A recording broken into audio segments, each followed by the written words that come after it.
This is Top Accolade African News Roundup. I am Abiodun Mohamed.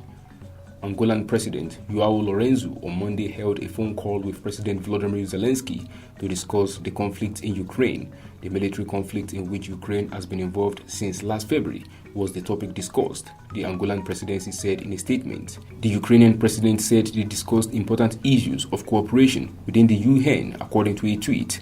The pair also talked about Monday's Russian missile attacks in Ukraine. He added, President Zelensky has been reaching out to African leaders to consolidate diplomatic support against Russia's invasion of his country.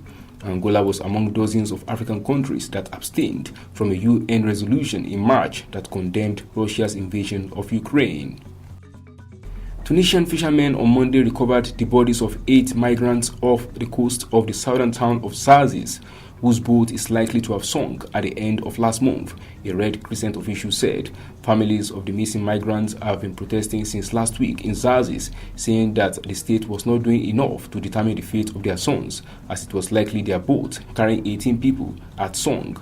The fishermen who went out specifically to search for the drowned bodies found 8 of them as efforts are on to identify the bodies, Red Crescent official Mongi Slim told pressmen.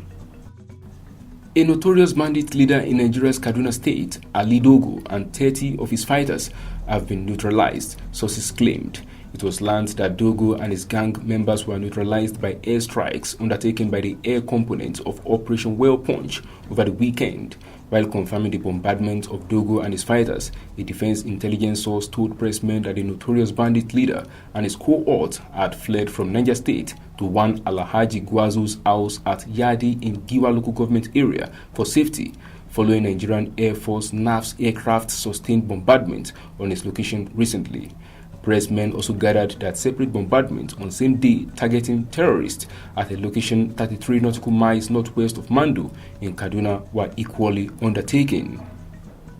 International Monetary Fund Managing Director Kristalina Georgieva has said she hoped debt restructuring efforts for Zambia and Chad could be completed by the end of the year, which would pave the way for more countries to seek help.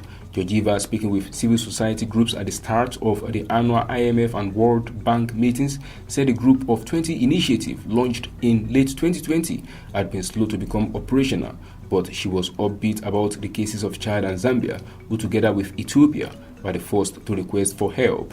Georgieva said the IMF was pressing for more predictability and timely resolution of requests for help under the G20 Common Framework.